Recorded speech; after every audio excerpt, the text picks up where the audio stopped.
Okay, I've completed section 4, all 4 sections of the test.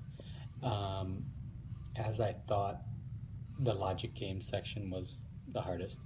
That's how I remember it. It's the most divorced from the usual things you do in law school as a lawyer, etc. It's very specific skills and tactics that you're using to solve logic game problems, which you're not going to use, which you do use in other settings, but something about the format of the logic games it's more confusing or something. It's very different. So I finished 3 of the 4 logic games. The 4th one I didn't get to. All of the other sections of the exam were pretty easy. I think I didn't finish the long passage section too much ahead of schedule, a minute or 2 ahead of schedule. The other 2 sections I finished several minutes before the time, and that was after I had already slowed down, knowing that I was going to finish before the time. You don't have much time to consciously analyze a lot of I'm talking about the sections other than logic games right now. You don't have a lot of time to consciously analyze things, to draw things out or to write things. You sort of have to just have a sense of what is being said, and as importantly, what's not being said. And you can get a sense of what's being said and what's not being said largely just from experience with the types of incorrect characterizations and extrapolations people make of things. People make when they're assessing others' comments, especially those they disagree with. They often characterize somebody as saying something very extreme or absurd when they haven't. A lot of the wrong answers suggest that somebody has said something much more extreme or harsh than they have actually said, something like that. It's also apparent that you can have a much better handle on this test if you're familiar with political and economic issues, political, economic, moral, other discussions that are going on in contemporary society.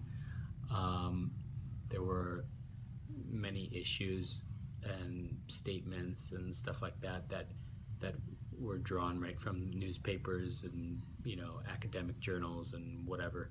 And if you already have a sense because of what those issues are, because you are actively on a day-to-day basis looking into those issues, investigating those issues, things will be a lot more familiar. I think you'll be able to do better on the test. Of course, that's not really something that you can, in a month or 2 really expose yourself to, especially while you're trying to master the logic games tactics and stuff like that. That's more of just a socio-cultural, habitual kind of practice that you would and knowledge base that you would develop over years and decades. There were a bunch of questions that had to do with morality.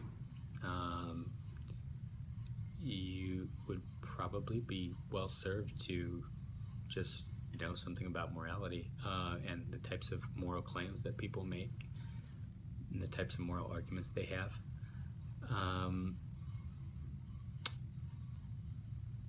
The logic game sections, I think, they're not absurd. They do test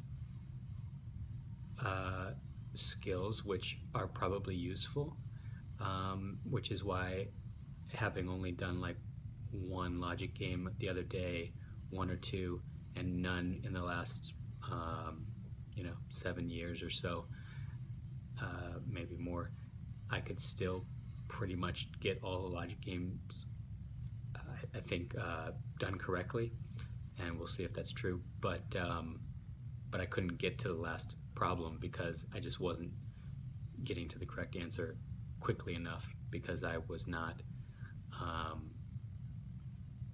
totally up to date on exactly what skills, exactly what how many inferences I should try to get from the original problem before moving on to the questions and different strategies and tactics, so I could figure them out based on a knowledge of logic and reasoning, stuff like that. But that's not good enough for the logic games. You really have to get a perfect score, for example, you have to really practice them specifically. You can't just know logic or reasoning, something like that. So let's do the scoring now. Okay.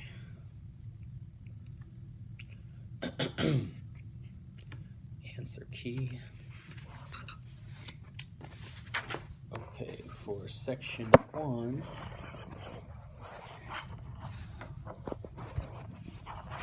don't know how to do this exactly. I'll just do it and then show you the results. I'll just mark the ones that I got wrong only. A, C, C, E, E, E. That was wrong. 7A, 8E. I put, it was D and I put E. 9B, and I put, it's E and I put B. 10D and I put E. 11A, 12C and I put A. 13D, 14E, 15A, 16D, but it's actually A. 17 I put E, but it's actually D.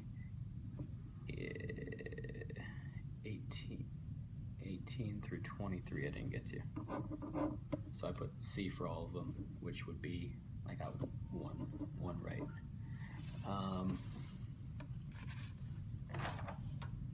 Section 2, B, B, D, A, B, B, D, A, E, B, C, A, D. No, 13 was supposed to actually be C. 14, E, 15D, 16D, 17B, 18B, 19A, 20E, 21A, 22B. Nope, 22 is supposed to be D, and I put A actually. I had a few answers there that I was choosing between. 23C, 24A, 25C. Okay, so I got 2 wrong on that section.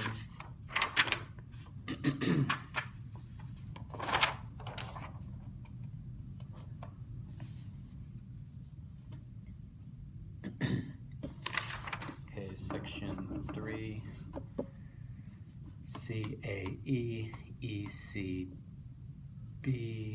BED, EED, B,